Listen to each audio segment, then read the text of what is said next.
আজ থেকে ঠিক 5 মাস আগের ঘটনা। চাকরির ইন্টারভিউ থাকায় রাত জেগে কিছু ডাউট ক্লিয়ার করছিলাম। বাইরের দিকে তাকিয়ে থাকতে থাকতে ঝিমুনি এসে গেল। হঠাৎ রুমের দরজায় খটখট শব্দে চমকে উঠলাম। তাকিয়ে দেখি আম্মু দাঁড়িয়ে আছে। আমি তাকাতেই আম্মু বলল, চা খাবি? আমিও আনমনে বলে দিলাম, হ্যাঁ নিয়ে আসো তো, ঘুম ধরে গেছে চোখে। তারপর আম্মু চলে গেল। আবার আমি বইয়ের দিকে মনোযোগ দিলাম। হঠাৎ আমি থমকে গেলাম, আমার গলা শুকিয়ে গেল। আম্মু আসলো কোথা থেকে? আম্মু তো মারা গেছে আজ প্রায় 7 মাস হয়ে গেল।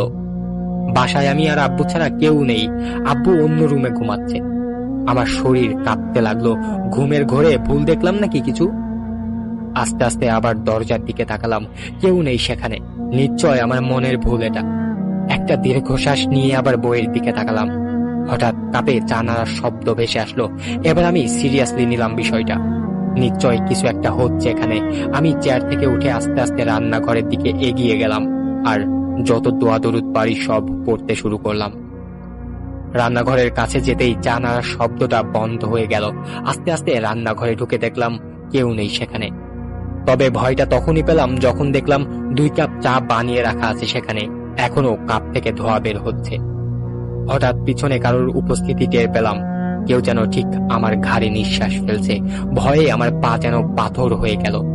চিৎকার করার শক্তিও যেন হারিয়ে ফেললাম। আমি ভাঙা ভাঙা গলায় শুধু এইটুকুই জিজ্ঞেস করলাম, কে কে কে পিছনে? পিছন থেকে উত্তর এলো, তুই না চা খেতে চেয়েছিলি? এই দেখ চা বানিয়েছি, খেয়ে নে, ঘুম চলে যাবে। এটা তো আমার আম্মুর কণ্ঠ।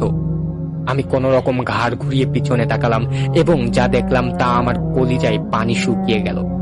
দেখলাম 7 মাস আগে মারা যাওয়া আম্মু ঠিক কাফনের কাপড় পরে আমার পিছনের দিকে দাঁড়িয়ে আছে। মুখটা একদম ফ্যাকাশে দেখাচ্ছে। রক্তশূন্য চেহারাটা আমার কাছে কি যেন বলতে চাচ্ছে। আমি আর ঠিক থাকতে পারলাম না। জ্ঞান হারিয়ে ফ্লোরে পড়ে গেলাম। যখন হুঁশ আসলো তখন আমি আমার বিছানায়, আব্বু আর পাশের বাসার আঙ্কেল আমার কাছে বসে আছে। আমাকে চোখ খুলতে দেখে আব্বু আমার মাথায় হাত রেখে বলল, এখন কেমন আছো বাবা? আমি কথা বলতে পারছিলাম না। মাথা নাড়িয়ে ইশারা করলাম, ঠিক আছি আমি। কিন্তু কাল রাতে কি ঘটে গেল আমার সাথে এখনো মাথায় ঢুকছে না আমার। সুস্থ হতে 3-4 দিন সময় লাগলো। কারোর সাথে শেয়ার করলাম না ঘটনাটা।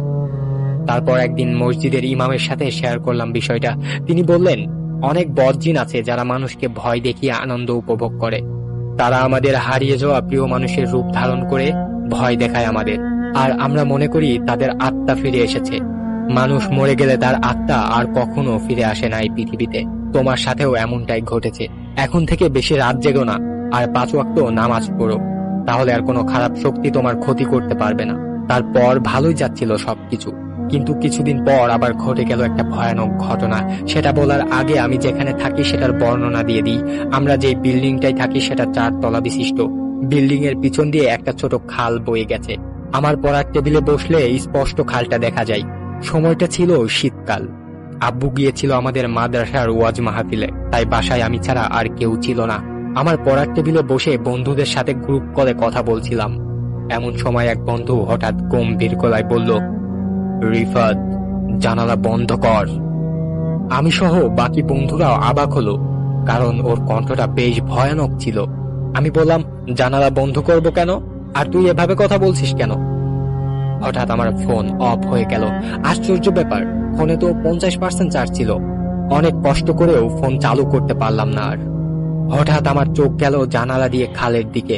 ধবধবে সাদা কাপড় পরে কেউ একজন গোসল করছে। এত রাতে কে গোসল করবে? এটা ভাবতে ভাবতে জানালার কপাটটা ধপাস করে বন্ধ হয়ে গেল। আমি চমকে গিয়ে পিছনে সরে গেলাম। এবার ভাবলাম দৌড়ে বাসা থেকে বেরিয়ে যাব, কিন্তু কোনো এক অজানা কারণে ঠায় দাঁড়িয়ে রইলাম। হঠাৎ ওয়াশরুমের পানির কল ছাড়ার শব্দ। আমি ধীরে ধীরে ওয়াশরুমের দিকে গেলাম। দেখলাম দরজার ভিতর থেকে লক করা। আমি সাহস সঞ্চয় করে দরজায় টোকা দিয়ে জিজ্ঞেস করলাম, ভিতরে কে? কোনো উত্তর পেলাম না। আবার জিজ্ঞেস করলাম। এবার ভিতর থেকে ফুপিয়ে ফুপিয়ে কান্না করার শব্দ ভেসে আসলো। এটা একটা মহিলা কণ্ঠের কান্না। এমন ভাবে কান্না করছে যেন পৃথিবীর সব কষ্ট যেন তার মনে। কান্নার শব্দটা আমার কান ভেদ করে কলিজায় গিয়ে কম্পন সৃষ্টি করেছে। যতই সাহসী হই না কেন, এবার আর সহ্য করতে পারলাম না। গলার পুরো জোর দিয়ে চিৎকার দিলাম। ওয়াশরুমের দরজায় ঠাস ঠাস করে বাড়ি দিলাম কয়েকবার। এবার যেন সবকিছু নীরব হয়ে গেল। কোথাও কোনো শব্দ নেই। আমিও অপেক্ষা করতে লাগলাম এরপর কি ঘটে। হঠাৎ বিদ্যুৎ চলে গেল বাসায়। চারপাশে ঘুটঘুটে অন্ধকারে ছেয়ে গেল। আমি ওয়াশরুমের সামনে মূর্তির মতো দাঁড়িয়ে আছি। ওয়াশরুমের দরজা খোলার শব্দ কানে আসলো। আমার পাশ কাটিয়ে একটা অবয়ব খুব দ্রুত চলে গেল, যেটা আমি স্পষ্ট অনুভব করলাম। একটা গরম বাতাসে পুরো বাসা ভ্যাপসা হয়ে গেল। আমি এখনো নড়াচড়া করার শক্তি পাচ্ছি না, গলা শুকিয়ে কাঠ হয়ে গিয়েছে। হঠাৎ বিদ্যুৎ চলে আসলো। আমি যেন নিজের মাঝেই প্রাণ ফিরে পেলাম। এক দৌড়ে গিয়ে পানির জগ থেকে ঢকঢক করে পানি খেয়ে গলাটা ভিজিয়ে নিলাম। এবার নিজেকে শান্ত করে চারপাশটায় চোখ বুলালাম। সবকিছু ঠিকঠাক। এতক্ষণ কি হলো মাথায় ধরছে না। ওয়াশরুমে গিয়ে দেখলাম পানির কলটা থেকে এখনো টপ টপ করে পানি পড়ছে। ভয়ে বেসিনের আয়নায় তাকালাম না, যদি খারাপ কিছু দেখে ফেলি। মুখে পানি দিয়ে ক্লান্ত অবস্থায় নিজের রুমে ফিরে এলাম। রুমে আসতেই অর্ধেকটা ধাক্কা খেলাম। আমার পড়ার টেবিলে কেউ একজন মাথা নিচু করে বসে আছে, তার মুখটা দেখা যাচ্ছে না। আমি থমকে দাঁড়ালাম। হঠাৎ গোনানির মতো শব্দ করতে লাগলো সে, হিংস্র পশুর মতো। সামনেই শিকার দেখতে পাচ্ছে হয়তো। এবার আমি মনে মনে ঠিক করলাম এক দৌড়ে বাসা থেকে বের হয়ে যাব। যখনই দৌড় দেওয়ার জন্য প্রস্তুত নিলাম, তখনই মেইন দরজায় খট খট আওয়াজ। নতুন গল্পটি পুরোটাই ইউটিউবে আপলোড করা হয়েছে। যারা দেখতে চান এখনই ইউটিউবে চলে যান। ইউটিউবের লিংক টিকটক আইডির বায়োতে দেওয়া আছে।